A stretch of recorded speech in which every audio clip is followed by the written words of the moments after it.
Hey, get your funny up, not your money up. My name is Funny Man, and welcome to another episode of Crashout on the Cashout. This is the series where we load up some Cashout, pick a topic that's going on inside or outside the finals, have a discussion about it, and yell at anybody that interrupts our discussion by killing us in the game.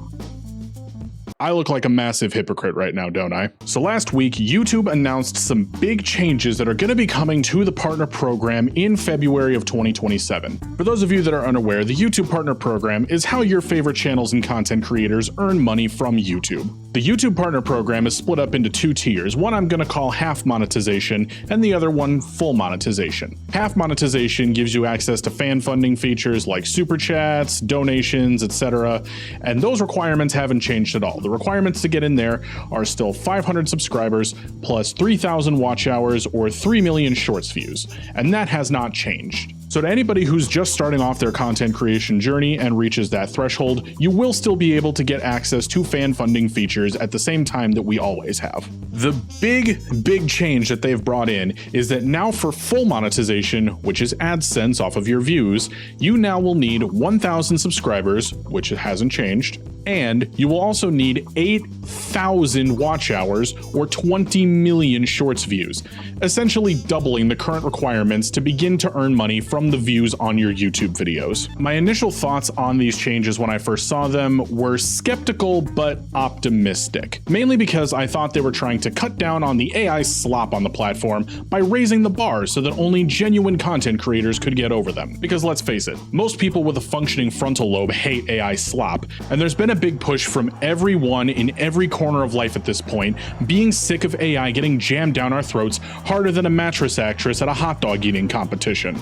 So a lot of people have been getting better at picking out AI slop, and I thought that, hey, since more people only really want to watch genuine content, maybe this could be a sign that YouTube was trying to take money away from the bot farmers and reinvest that money back into legitimate creators. My head was then swiftly removed from my own ass as I realized that this is actually a horrible change that is going to end up encouraging more AI slop on YouTube. And look, I realized that this initial reaction that I had was because of my good nature, that desperately wants to believe in anyone, anywhere, doing the right thing for any reason whatsoever. Silly me, huh? But the more I talked about this topic with the bonehead, the Borean, and the bot, the more I realized that these metrics for short creators are nearly impossible to hit. Okay, and if you're looking for some solid examples of this, go to any established creator's YouTube channel that you watch, click the More button that's in their channel description, and take a look at how many total views they have.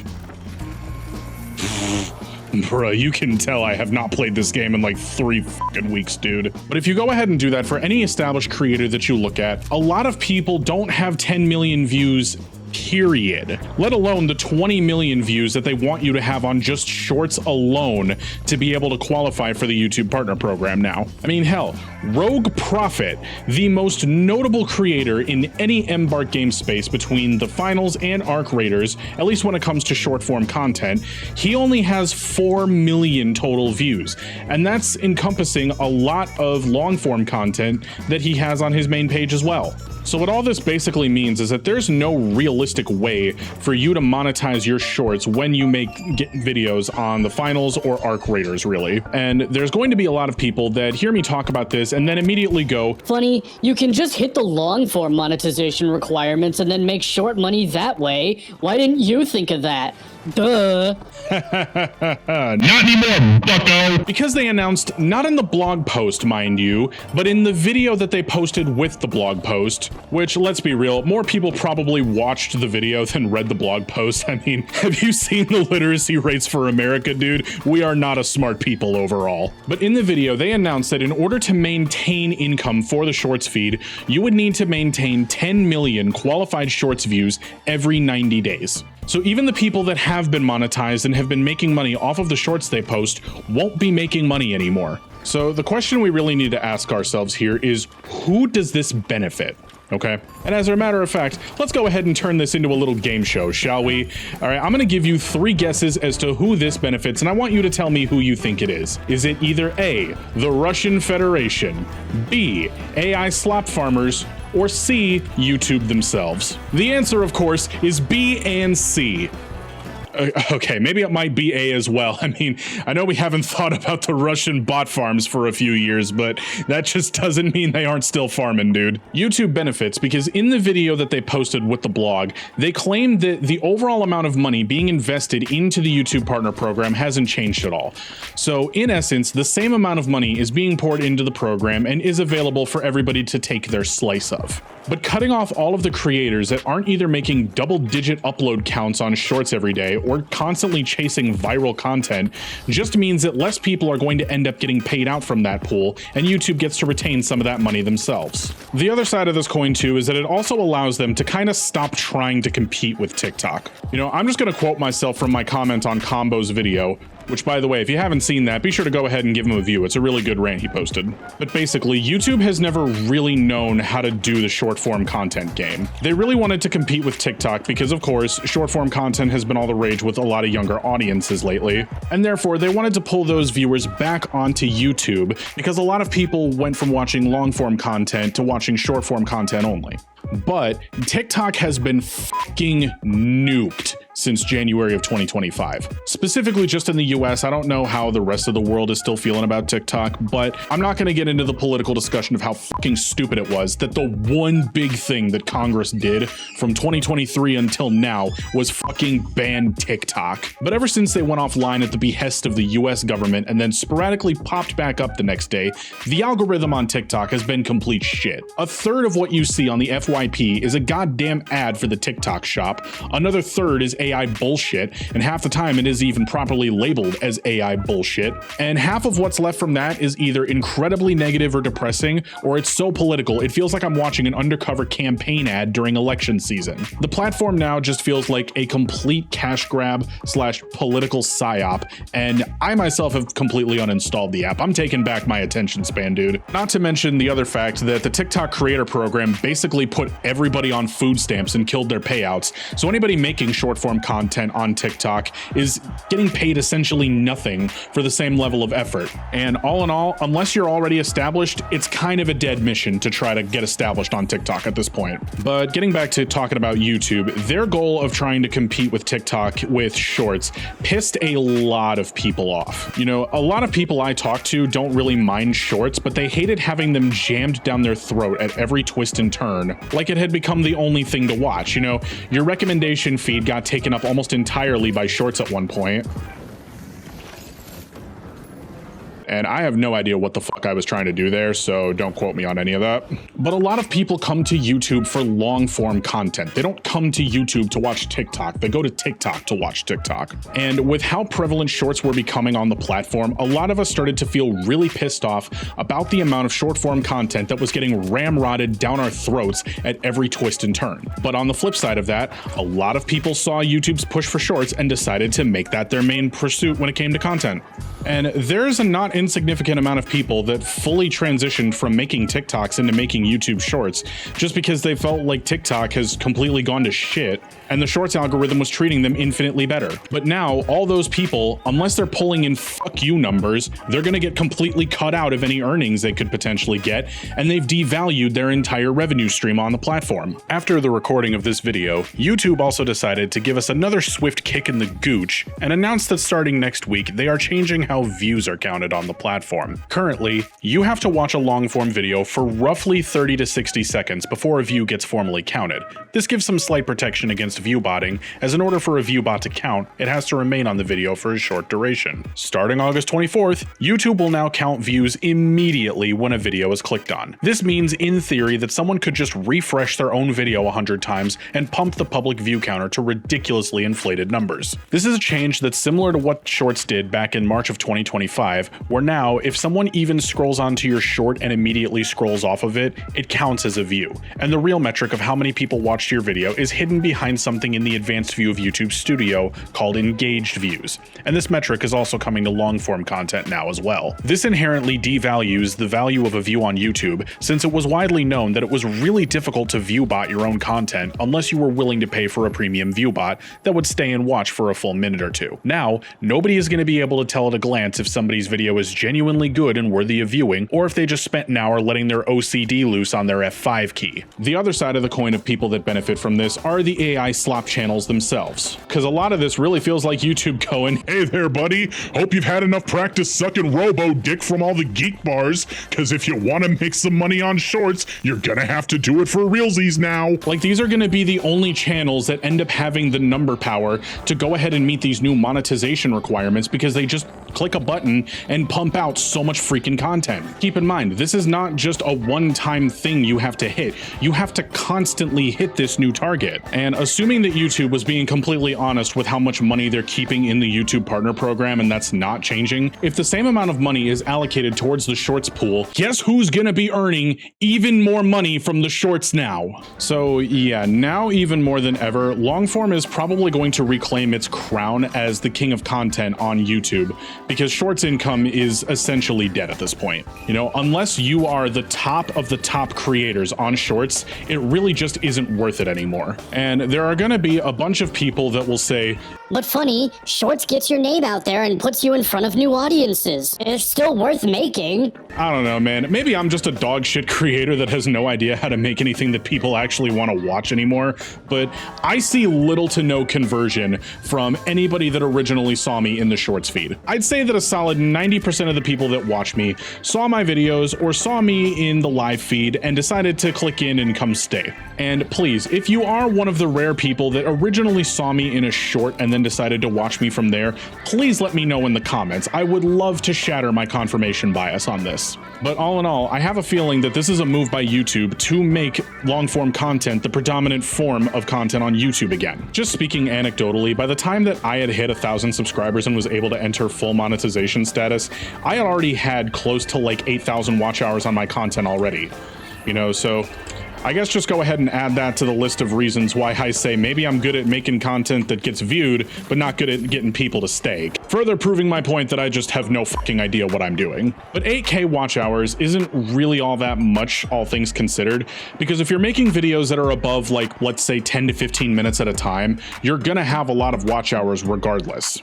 And if you add any amount of streaming into the mix as well, those watch hours also count towards your long form monetization efforts. So really, you don't even have to put in as much work as you're thinking you do to get monetized off of long form. And look, I'm not saying that this is all going to be a change that's going to affect me so much personally as it will a bunch of other people. I'm a gaming creator. I won't struggle to maintain my active status in the YouTube partner program because I play the game, I spew some bullshit, I throw in some low effort dank meme edits into the vid, and I hit upload. That's been my formula this whole time. And some other niches like IRL content, review videos, cooking channels, etc., those people will also likely be fine with the long form content requirements changing. But for some people that make like art projects, you know, like short form movies and specifically animations, those people are going to end up being the ones that suffer the most from these long form content changes. Look at a channel like Tomska, okay? This man has 7 million subscribers and gets multiple millions of views every time he uploads a video. But look at how frequently he uploads. He only uploads a video like roughly once a year at this point. You know, maybe part of it is that he doesn't really need to consistently upload anymore, considering he has over 1 billion views, and every time he uploads, he gets like half a year's salary worth of AdSense. And that's just stacking on top of the money that's already coming in because people will watch his old content still. But the updated requirements to maintain long form monetization on YouTube are that you have to have 1,000 watch hours in a 1-year period, as well as 2 uploaded videos every 90 days or so. So under YouTube's new guidelines, he doesn't even qualify for monetization because he doesn't upload frequently enough. And look, channels of his size have direct access to YouTube partner managers, so it's entirely possible that in this case, Tom is completely fine because he can talk to YouTube and have some kind of exception for his channel and his content because it's so high quality and he doesn't upload that frequently. But he is the exception, not the rule. For every Tomska that has like 7 million subscribers and has a YouTube partner manager that they can directly reach out and talk to, rather than going through YouTube support, which is fucking abysmal, or just trying to fucking tweet at them, you know, because that's the best way to get a hold of YouTube and get their attention apparently. Use a whole other social media platform. There are a million channels for every Tomska that will never have the level of access to YouTube that he does. For any channel that is in the animation niche, most of them do not have anywhere near the amount of support that Tomska has. Dude's been around on YouTube for like 14 years. He's pretty much one of the OGest OGs there is. So for all of those channels that take months in between their uploads because they need that time to make the handmade quality that their audience has come to get accustomed to, they're kind of screwed. Because unless YouTube is their full-time job, they probably don't have the time to make enough videos to upload 2 every 90 days. And no doubt, there are gonna be people that hear me tell you all of this and then they're just gonna go, But funny, if you can still get donations, you can still make money. wow, I never thought of that. Thank fuck there's so much money floating around in the average person's pocket right now. Shit, we might have to bring back fucking Jinko jeans because of all the fat stacks everyone's throwing everywhere, huh? Be so fucking for real, dude. If somebody comes up to you and cuts your balls off, and then another person comes up to you and goes, I don't know what you're complaining about, your pisser still works fine. Are you then gonna look at that person like they've just spoken the universal truth to you, that they have opened your chakras, and that you are ready to take on the universe with your newfound knowledge? Or are you gonna start making plans to give them a little snip too? Look, okay, I make YouTube videos and stream for the love of the game, which, by the way, is really the only reason that you should start to make YouTube videos. Don't let what I'm talking about today discourage anybody who hasn't started content creation yet that wants to, but you really should just do it for the love of the game, right? Learn the skills, learn the craft, find your voice, and make your shit, homie. And eventually the people that really vibe with you will find you. Because I'm gonna be entirely honest with you all. I also thought that it was entirely too late for me to start making content and get into the YouTube game when I did in 2025. Clearly, I was wrong. The best time to start was yesterday, but the second best time is right now. But back to monetization though. If I happen to make a little change on the side, that's awesome. And most of the income that I have made off of YouTube has come from direct fan funding like super chats or memberships to the comedy club. And it's fucking rough right now, dude. Like, we are getting completely squeezed at every twist and turn for every fucking dollar that we have. And as someone that rarely feels like I have the extra money that I need to be able to pay my bills and also live my life to the fullest, I'm genuinely grateful anytime someone who's in a similar boat as I am sees my content and goes, wow, this dude just made my whole fucking day. Let me go ahead and give him a dono or give him a membership or a super chat. He fucking deserves it. But I'm someone that's at a stage in my life where I fully understand that YouTube will not be replacing my day job anytime in the next couple of years.